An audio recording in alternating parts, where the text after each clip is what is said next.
రక్షకుడైన యేసుక్రీస్తు నామములో మీ అందరికీ వందనాలు తెలియజేస్తున్నాను. అందరూ బాగున్నారండి? ఈ కార్యక్రమాలు మీకు దీవెనకరంగా ఉన్నాయని మేము ఆశిస్తున్నాం. అనేకులు మీ స్పందన కూడా తెలియజేస్తున్నారు. దాన్ని బట్టి దేవుని స్తుతిస్తున్నాను. మరి మనము దేవుని యొక్క వాక్యాన్ని మనం ధ్యానం చేసుకుందాం. 145వ కీర్తన 18వ వచనం. తనకు మొరపెట్టు వారి అందరికీ, తనకు నిజముగా మొరపెట్టు వారందరికీ యెహోవా సమీపముగా ఉన్నాడు. ఇక్కడ దేవుని యొక్క వాక్యం సెలవిస్తుంది, తనకు మొరపెట్టు వారందరికీ, తనకు మొరపెట్టు వారందరికీ, తనకు నిజముగా మొరపెట్టు వారందరికీ. మరలా వాక్యం చెప్తుంది, తనకు నిజముగా మొరపెట్టు వారందరికీ యెహోవా సమీపమున ఉన్నాడు. దేవుడు సమీపమున ఉన్నాడు. తాను ఎవరైతే నిజంగా మొరపెడతారో దేవునికి, నిజంగా దేవునికి ఎవరైతే ప్రార్థన చేస్తారో వారందరికీ దేవుడు సమీపముగా ఉన్నాడు. మొర్ర అంటే తెలుసు కదండి, ప్రార్థన.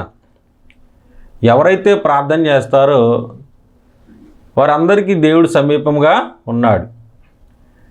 అందరికీ కూడా ఆయన సహాయము చేస్తాడు. ఇక్కడ తనకు నిజముగా మొరపెట్టు వారికి, తనకు నిజంగా మొరపెట్టు వారికి. నిజంగా మొరపెడతాం అంటే ఏంటండి?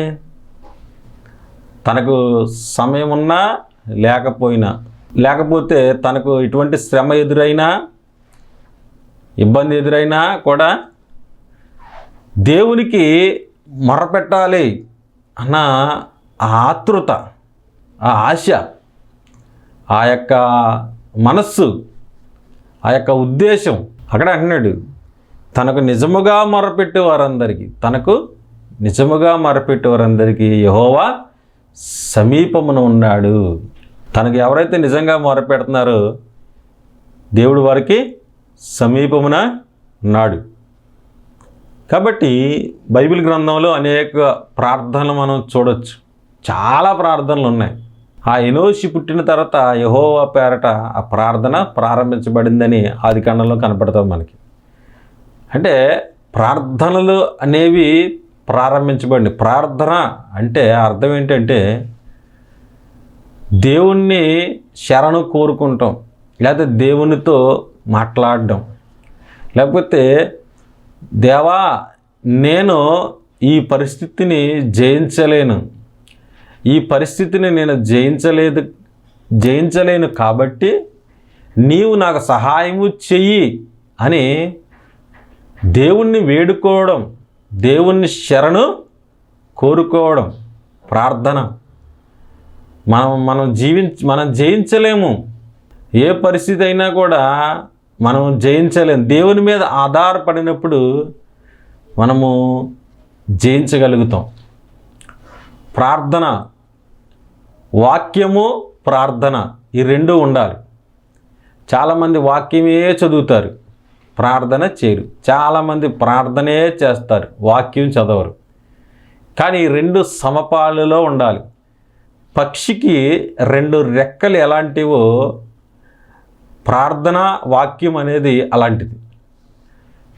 పక్షికి రెండు రెక్కలు ఎలాగూ ఒక రెక్కతో ఎగరలేదు కదండి, ఒక రెక్కతో ఎగరలేదు.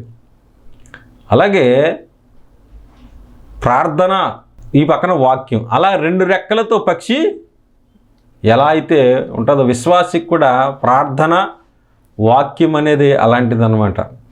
మనము ఉన్నత స్థితిలోనికి వెళ్ళడానికి, లేకపోతే మన విశ్వాస జీవితం అనేది రేపబడడానికి ప్రార్థనా వాక్యం అనేది చాలా ముఖ్యం. చాలామంది ప్రార్థన హైలైట్ చేసి వాక్యాన్ని నిర్లక్ష్యం చేస్తారు, వాక్యం చదవడం నిర్లక్ష్యం చేస్తారు. కొంతమంది వాక్యమే చదువుతూ ప్రార్థన నిర్లక్ష్యం చేస్తారు. అలా ఉండకూడదు. అయితే ఈ దినము ప్రార్థన గురించి మనం చూసుకుందాం. ఈ దినం దేని గురించి చూసుకుందామండి? ప్రార్థన గురించి చూసుకుందాం. ఇక్కడ దేవుని యొక్క వాక్యం సెలవిస్తుంది, తనకు మొరపెట్టు వారందరికీ, తనకు నిజముగా మొరపెట్టు వారందరికీ యెహోవా సమీపమున ఉన్నాడు. దేవుడు మనకు సమీపాన ఉన్నాడు. తను ఎవరైతే నిజంగా మొరపెడుతున్నారో దేవునికి తెలుసు.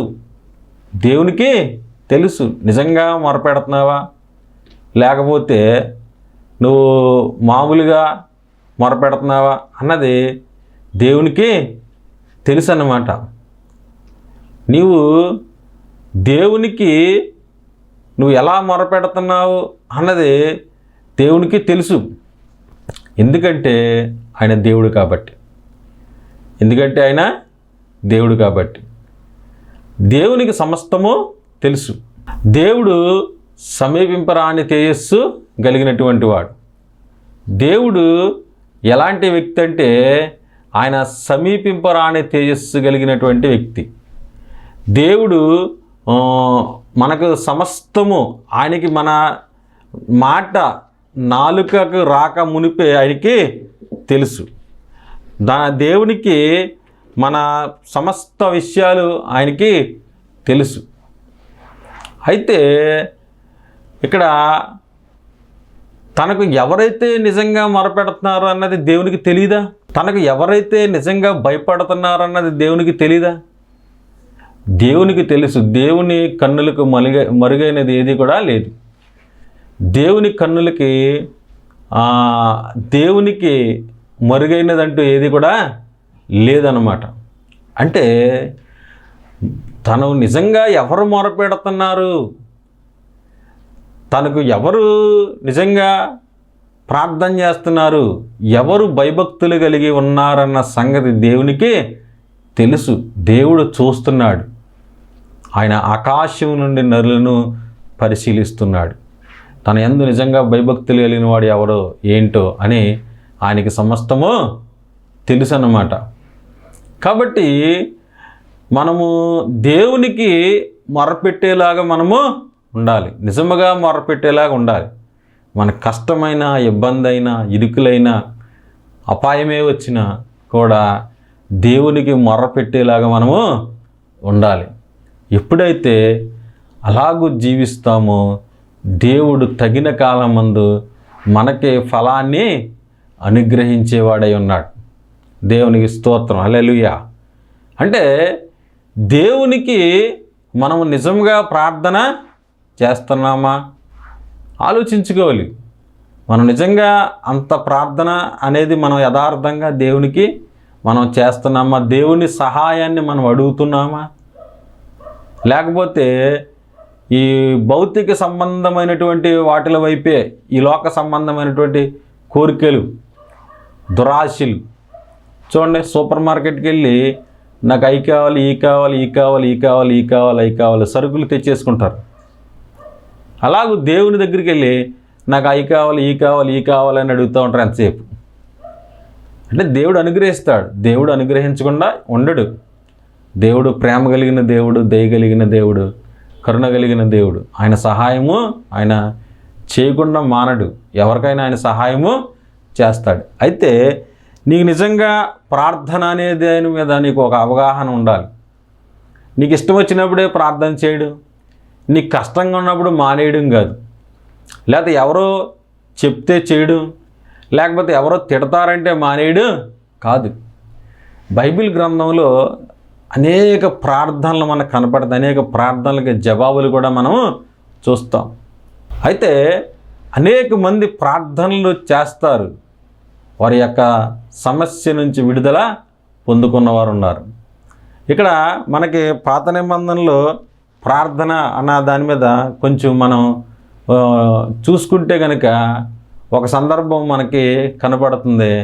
అదే దానియేలు సందర్భం. దానియేలు ఒక సామాన్యమైన మనిషి కాదు, చాలా ఉన్నత దశలో ఆయన ఉండేవాడు. ఆ రాజ్యంలో రాజు, రాణి తర్వాత దానియేలే గొప్ప వ్యక్తిగా ఉండేవాడు. చాలా ప్రముఖమైన వ్యక్తి, చాలా ప్రముఖుడైన, ఏదో ఖాళీగా ఉండి రోడ్లంట తిరిగే వ్యక్తి కాదైనా. అలాంటి ప్రముఖమైన వ్యక్తి. అతడు దేవునికి ప్రతిరోజు ముమ్మారు ప్రార్థన చేసేవాడు. చూడండి, ఆయన ఎంత బిజీ అధికారి అయినా, అంత గొప్ప అధికారి అయినా కూడా ఆయన ప్రార్థన మాత్రం నిర్లక్ష్యం చేయలేదు. చాలాసార్లు మనం నిర్లక్ష్యం చేసేస్తాం. చాలాసార్లు మనము నిర్లక్ష్యంగా ప్రార్థన విషయంలో నిర్లక్ష్యంగా ఉంటాం. చేద్దాంలే, చూద్దాంలే, ఇప్పుడు ఎందుకులే, లేదా తర్వాత రేపు చేద్దాంలే, లేకపోతే అలాగూ మనం సమయాన్ని కాలక్షేపం చేసేస్తూ ఉంటాం. ఈ రోజుల్లో మరీ ఎక్కువ కాలక్షేపం అయిపోయింది. ఎక్కువ సెల్ ఫోన్తోనే ఎక్కువ సమయము గడుపుతున్నారు ప్రజలు. సెల్ ఫోన్ తోటి ఎక్కువ సమయం గడుపుతున్నారు. కానీ దేవుని యొక్క వాక్యం చదవడం కానీ, దేవునికి ప్రార్థన చేయడం కానీ చాలా తక్కువ సమయాన్నే గడుపుతున్నారు. అయితే ఈ దానియేలు ఎంత గొప్ప వ్యక్తి అయినా ఆ రాజ్యములో ఆ మూడో వ్యక్తి, అంత గొప్ప వ్యక్తి అన్నమాట. ఆ అధికారుల్లో ప్రముఖుడు, అంత గొప్ప వ్యక్తి. ఆయన ఎటువంటి రాజుకి నష్టం కలగకుండా అతడు తన రాజ్య ఆ లోపల ఆ అధికారానికి లోబడి పరిపాలన చేసేవాడు. ఈ చేసేడు బట్టి అక్కడ ఉన్నట్టు కొంతమంది అధికారులకు నచ్చలేదు. ఎందుకంటే దానియేలు లంచం తీసుకునేవాడు కాదు, దానియేలు లంచగొండే కాదు. రాజుకు నష్టం కలగకుండా ఆయన చూసేవాడు. అంటే ఏది కరెక్ట్, ఏది సరైనది, ఆ సరైన పనులే దానియేలు చేసేవాడు. ఈ చేయడం బట్టి అక్కడ ఉన్నటువంటి అధికారులకి కొంతమందికి నచ్చలేదు. చూడండి, మనం కరెక్ట్గా ఉన్నప్పుడు ఇతరులకి నచ్చక పోవచ్చు. మనం సరైన రీతిగా మనం జీవించినప్పుడు ఇతరులు మనల్ని పెద్ద ఇష్టపడకపోవచ్చు. అయితే వాళ్ళతో పాటు అక్రమం చేసుకుంటూ వెళ్తే కనుక మనల్ని చూసి వాళ్ళు కూడా సంతోషిస్తారు. ఎందుకంటే మనతో పాటు ఇతడు అక్రమం, ఇప్పుడు 100 రూపాయలు దొంగతనం చేస్తే నాకు 50 రూపాయలు ఇస్తాడు, నాకు 50 రూపాయలు ఇస్తాడని పంచుకోవచ్చు. అయితే మరి దానియేలు అలాంటి వాడు కాదు. దానియేలు లంచగొండి కాదు, యథార్థపరుడు. అన్ని విషయాల్లో అతడు ఏ విషయంలో కూడా ఆయన్ని తప్పు పట్టుకోలేం. దానియేలు నమ్మకస్తుడు, నేరమైనను తప్పైన చేయవాడు కాడు. 6వ అధ్యాయంలో కనపడుతుంది, దానియేలు గ్రంథం 6వ అధ్యాయం. ఏ విషయంలో నేరమైనను తప్పైనను అతడు చేయవాడు కాడు. కానీ ఆయన అంత గొప్ప వ్యక్తిగా ఉండి కూడా ఏ నేరమైనను తప్పైనను చేయకుండా ఆయన ముమ్మారు దేవునికి ప్రార్థన చేసేవాడు. చూడండి, ప్రార్థన ఎవరైతే దేవుని మీద ఆధారపడతారో ఇంకా ఈ లోక మనుషులపైన మనం ఆధారపడని అవసరం లేదు. దేవునికి స్తోత్రం, హల్లెలూయా. చాలామంది ప్రార్థన అంటే దేవుని మీద ఆధారపడరు. ఇతరుల మనుషుల మీద ఆధారపడతారు. ఇతరులు మనకైనా సహాయం చేస్తారేమో అని ఆధారపడతారు. ఇతరుల వైపే చూస్తారు. కానీ ప్రార్థనాపరుడు ఇంకా ఎవరి మీద ఆధారపడని అవసరం లేదు. దేవుని మీద ఆధారపడినప్పుడు, దేవుణ్ణి శరణ కోరుకున్నప్పుడు మరి ఒకరిని శరణు అని అనవలసిన అవసరము ఉండదు. ఇక్కడ దానియేలు అంత నమ్మకస్తుడై తాను తప్పైనను ఏది చేయకుండా ఆయన అలా యథార్థంగా ఉండి ఆయన ప్రార్థన చేసుకుంటే అక్కడ 120 మంది వాళ్ళకి అసూయ వచ్చేసింది. ఏమొచ్చిందండి? అసూయ. చాలామందికి ఎలాగ అసూయ వచ్చేస్తుంది. మనం యథార్థంగా ఉన్నప్పుడు, మన జీవితాలు యథార్థంగా ఉన్నప్పుడు అసూయ అనేది సర్వసాధారణం. అసూయ అనేది వచ్చేస్తుంది. వాళ్ళు అసూయ పడుతున్నారు కదా అని మన యథార్థతని మనం వదులుకోకూడదు. లేకపోతే మనము శోధనకే లొంగిపోకూడదు. మన యథార్థతను మనం వదులుకోకూడదు, మన శోధనకే లొంగిపోకూడదు. నిలబడాలి. దేవుని బట్టి మనము నిలబడాలి. ఇక్కడ దానియేలు నమ్మకస్తుడే ఏ నేరమైన తప్పు చేయకుండా ఉంటే వాళ్ళు ఆలోచించి మనము దేవుని పద్ధతి విషయమే కానీ, చూడండి ఎలాగా, దేవుని పద్ధతి విషయమే కానీ దానియేలులో నేరము కనుగొనలేము. దేవుణ్ణి బట్టి అతను దొరుకుతాడు. దేవుని పద్ధతిని బట్టే మనం అతన్ని ఇరికించవచ్చు. దేవుని పద్ధతిని బట్టే తాను దొరుకుతాడు. దేవుని బట్టే అతను ఎంత లెక్కైనా వెళ్తాడు. దేవుని పద్ధతిని బట్టి దొరుకుతాడు. చూడండి ఎంత గొప్ప సాక్ష్యమో అది. దేవుని బట్టి, తన దేవుని పద్ధతిని బట్టి దొరుకుతాడు అతను. మరి ఏ పద్ధతిని బట్టి అతను మనకు దొరకడు. చాలామంది అన్ని పద్ధతులను బట్టి దొరికేస్తారు, చిన్నదానికి కూడా దొరికేస్తారు. కానీ దేవుని పద్ధతిని బట్టే దానియేలు మనకే దొరుకుతాడు. అతని మీద నేరం మోపాలంటే దేవుని పద్ధతిని బట్టే నేరము మోపాలి అని అక్కడ వాళ్ళు నిర్ణయం తీసుకున్నారు. వాళ్ళు నిర్ణయం తీసుకుని ఏ రకంగా దానియేలుని మనము పాడు చేయాలి, ఏ రకంగా దానియేలు యొక్క జీవితాన్ని ఈ భూమి మీద నుంచి తుడిచేయాలి అనికిని వారు ఒక ప్లాన్ వేశారు. ఆ ప్లాన్ వేసి ఆ దర్యావేషి దగ్గరికి వచ్చినట్టుగా మనకు కనపడుతుంది. అక్కడికి వచ్చి 30 దినముల వరకు నీ యొద్ద తప్ప ఏ దేవుని యొద్దను మనవి చేయకూడదు రాజా. ఒకవేళ అలాగే ఎవరైనా మనవి చేస్తే కనుక వారు సింహాల బోనులు వెయ్యాలి అని ఒక శాసనం రాయించు అని చెప్పి ఆ దర్యావేషి దగ్గరికి సందడిగా వచ్చారంట. ఎలా వచ్చారండి? సందడిగా వచ్చి దర్యావేషి దగ్గరికి వచ్చి ఆ యొక్క లేఖనాన్ని వారు ఏం చేశారంటే ఆజ్ఞని వారు ఏం చేశారంటే ఏదో రకంగా దానియేలుని చంపేయాలి అని వారు సందడిగా వచ్చారు. వచ్చి ఆ దేవుని బట్టి తప్ప మరి దేనిని బట్టి కూడా దానియేలుని మనం నేరం కనుగొనలేము, ఈ రకంగానే మనం దానియేలుని తీసేయాలి అని వారు ప్రయత్నం చేస్తున్నారు. అయితే దానియేలు దగ్గరికి వెళ్ళి వాళ్ళు ఏమీ చేయలేకపోయారు. దానియేలు ఏమీ చేయలేకపోయారు. అయితే రాజు దగ్గరికి వచ్చి శాసనాన్ని రప్పించారు. ఎవరైతే 30 దినముల వరకు రాజు యొద్ద కాకుండా మరే దేవుని యొద్దనను మనవి చేస్తే కనుక వారు సింహాల బోనులో పడవేయబడతారు.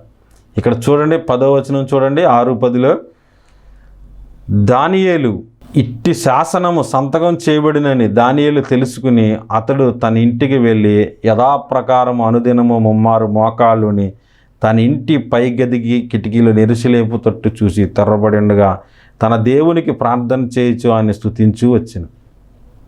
దేవుని స్తోత్రం, హల్లెలూయా. ఎంత గొప్ప అసలు చూడండి. ఇట్టి శాసనము చేయబడినని తెలుసుకుని ఆయన ఏమీ పట్టించుకోలేదు.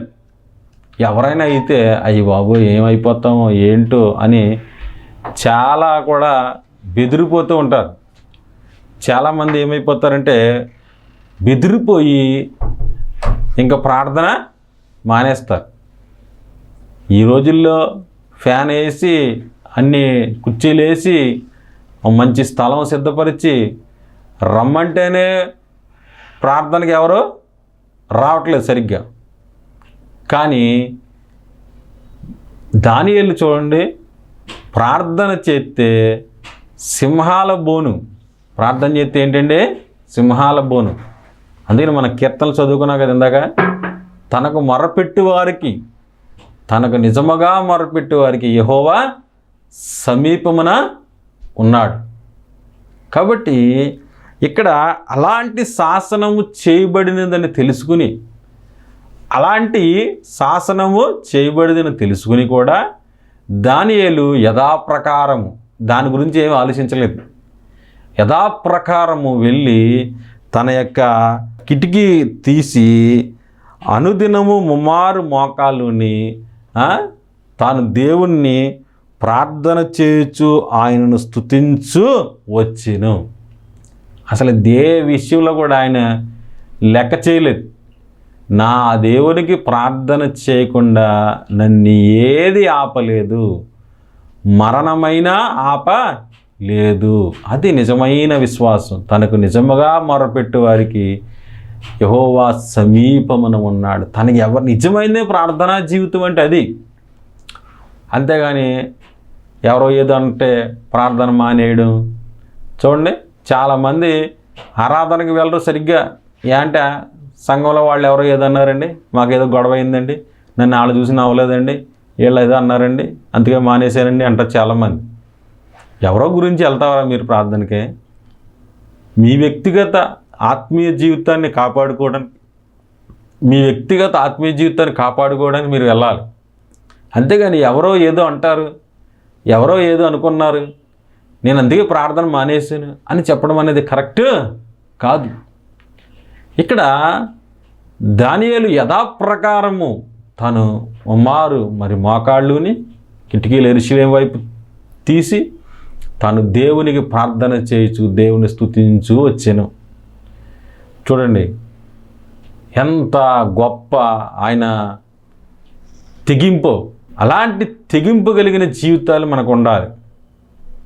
అప్పుడు దేవుడు ఏదైనా కార్యము చేస్తాడు. దేవుడు ఏదైనా కార్యము చేయాలంటే మన విశ్వాసం కూడా అలాగ ఉన్నత స్థితిలోనికి వెళ్ళాలి, మన సమర్పణ కూడా అలా ఉండాలి. కానీ మనము ఆ స్థాయికి వెళ్ళలేకపోతున్నాం.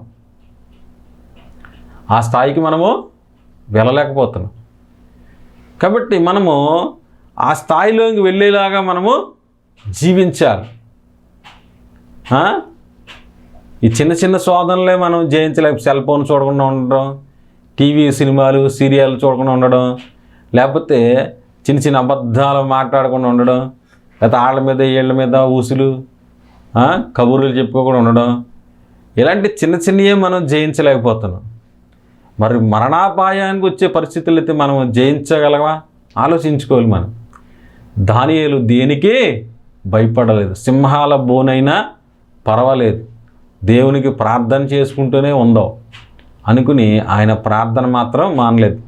ఆయన అనుదినము ఎలా అయితే ప్రతిరోజు చేశాడో అలాగూ ఆయన ప్రార్థన చేశాడు. తర్వాత వాళ్ళు మరలా సందడిగా వచ్చి రాజు దగ్గరికి వచ్చి, రాజా నీ ఆజ్ఞనే కానీ నిన్నే కానీ ఏమీ లెక్క చేయట్లేదు ఒక మనుషుడు అని చెప్పి ఆ రాజుని మరలా ప్రభావితం చేస్తే, రాజు చాలా ఎవరు ఆ మనుషుడు అన్నప్పుడు ఇంకెవరు దానియేలు అనేటప్పటికి రాజుకు కూడా బాధ కలిగింది.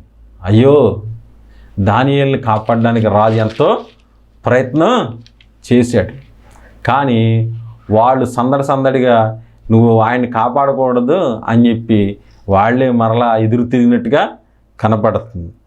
అయితే ఆయన అన్నాడు, రాజు అంటాడు, ఇదిగో రాజు ఆజ్ఞగా బంట్రోతులు దానియేలు పట్టుకుని పోయి సింహాల గుహలో పడద్రోయగా రాజు, నీవు అనుదినము తప్పక సేవిస్తున్న నీ దేవుడే నిన్ను రక్షించినాడు దానియేలు తనగా. మన జీవితాల్లో మనము అనుదినము సేవిస్తున్న మన దేవుడు అనుదినము సేవించాలి, అనుదినము ప్రార్థించాలి, అనుదినము బైబిల్ చదవాలి, ప్రతి క్షణము ఆయన యందు భయభక్తులు కలిగి మనము జీవించాలి. అనుదినము సేవిస్తే కనుక దేవుడు మనలను కాపాడుతాడు. ఏదో అప్పుడప్పుడు కాదు. జనవరి 1కి వెళ్తారు, తర్వాత 31 అప్పుడు అంటే చూడండి, అప్పుడు వరకు ప్రార్థనలు గుడ్ ఫ్రైడేకి ఒకసారి వెళ్తారు, ఈస్టర్కి ఒకసారి వెళ్తారు. అలా కాదు, మనం అనుదినము దేవుని సేవించాలి, అనుదినము మన ప్రార్థన చేయాలి, అనుదినము సేవించే దేవుడే రక్షిస్తాడు. అయితే వేసేసిన తర్వాత సింహాల బోన్లో వేసేసిన తర్వాత రాజు ఉపవాసం ఉండి ప్రార్థన చేశాడు. రాజు ఉపవాసం ఉండి దానియేలు కొరకు ప్రార్థన చేశాడు. సింహాల బోన్లో దానియేలుని సింహాలు ఏమీ చేయలేదు అనమాట, ఏ హాని పొందలేదు. ఆ రాజు ఉదయం వచ్చి ఆ దానియేలుని పైకి తీయమని ఆజ్ఞగా పైకి తీశారు. తీసిన తర్వాత అప్పుడు ఎవరైతే ఈ దానియేలు మీద నింద మోపారో ఆ అధిపతులు అందరూ ఉన్నారు కదా, వారి భార్యలతోటి పిల్లలతోటి అందరిని కూడా అందులో పడెత్తే వాళ్ళ ఎముకలు కూడా పగుల కొరికెను. అసలు కిందగా రాకముందే అవి నలి ఎముకలతో సహా కొరికేసినాయి అంట. చూడండి, మన జోలికి ఎవరైనా వస్తే దేవుడే చూసుకుంటాడు. దానియేలులాగా మనం విశ్వాసాన్ని కలిగి మన ప్రార్థనా జీవితాన్ని వదులుకోకుండా మనం జీవిస్తే మన జోలికి వచ్చినటువంటి వారు ఎవరినైనా సరే దేవుడే చూసుకుంటాడు. దేవుడే సమస్యని పరిష్కరిస్తాడు. కాబట్టి దానియేలు ఏ రీతిగా అయితే ఎంత ఇబ్బంది వచ్చినా ఎంత ఇరికొచ్చినా నేను ప్రార్థన చేయను, నేను ప్రార్థన మానను, ఎంత ఇరికొచ్చినా ఎంత ఇబ్బంది వచ్చినా నేను ప్రార్థన చేయడం మానను అని ఎలా అయితే ఒక మంచి నిర్ణయాన్ని తీసుకుని దేవునికి భయపడి జీవించాడో మనము అలాంటి జీవితాలు జీవించాలి. మనకు ఉన్నటువంటి సమస్యలన్నిటిని ఆయన తీర్చగలడు. దానియేలు మీదకి వచ్చిన సమస్యలు అన్నీ కూడా అక్కడ తీర్చాడు. ఆ శత్రువులందరూ ఒకేసారి సింహాల బోన్లోకి పోయారు అందరూ. కాబట్టి తనకు మొరపెట్టు వారికి, తనకు నిజముగా మొరపెట్టు వారికి యెహోవా సమీపమున ఉన్నాడు. దానియేలు సమీపమున ఉండి దేవుడు సింహాల వల్ల ఏ హాని పొందకుండా దానియేలును దేవుడు కాపాడాడు. కాబట్టి నిజంగా మొరపెడదాం. మన ప్రార్థనా జీవితం నిజంగా దేవుణ్ణి మొరపెట్టే జీవితాలు మనం కలిగి ఉందాం. ఎప్పుడైతే అలాగూ మనం జీవిస్తామో మనకి, మన కుటుంబాలకి దేవుడు మేలు చేస్తాడు, సహాయం చేస్తాడు, మనకి ఆయన కృప అనుగ్రహిస్తాడు. కాబట్టి ప్రార్థనా జీవితాన్ని మనం నిర్లక్ష్యం చేయకూడదు. ప్రార్థనా జీవితాన్ని మనం క్రమమైన ప్రార్థనా జీవితాన్ని మనము కలిగి ఉంది. ఇంకా ప్రార్థన మీద అనేక అంశాలు ఉన్నాయి. ఈ యొక్క అంశము ఈ రోజుకి, ఈ వారానికి సరిపోద్ది, సమయం అయిపోయింది కనుక. కాబట్టి మనము దానియేలు వలె అనుదినము దేవుణ్ణి ప్రార్థన చేసేలాగా మనం జీవిద్దాం. దేవుడి మాటలు దీవించునుగాక. ఆమేన్. అందరు కళ్ళు మూసుకున్నట్లయితే చిన్న ప్రార్థన చేద్దాం. పరిశుద్ధుడు అయిన మా తండ్రి, కృప కలిగిన యేసయ్య, నీ స్తోత్రాలు నేను స్తుతిస్తున్నా. తనకు మొరపెట్టు వారి యందు, తనకు నిజముగా మొరపెట్టు వారికి యెహోవా సమీపమున ఉన్నాడు. నీవు సమీపమున ఉండి దానియేలును సింహాల బోల నుంచి కాపాడు ప్రభువా. నాయన, మరి ఈ కార్యక్రమాన్ని చూస్తున్నవారు ప్రభువా ఎవరైతే ఉన్నారో వారి ఇబ్బందుల్లోని, వారి ఇరుకుల్లో నుంచి నీవే వారి సమస్యలన్నీ తప్పించమని, నీ కృప చూపించమని, దానియేలును కాపాడిన దేవుడా ఈ కార్యక్రమాలు చూస్తున్న వారిని కూడా కాపాడి కృప చూపించమని దేవా నిన్ను స్తుతిస్తూ మా ప్రభువును రక్షకుడు నజరేయుడైన యేసుక్రీస్తు నామమున ప్రార్థన చేస్తున్నాం పరమ తండ్రి. ఆమేన్. అందరికీ వందనాలు.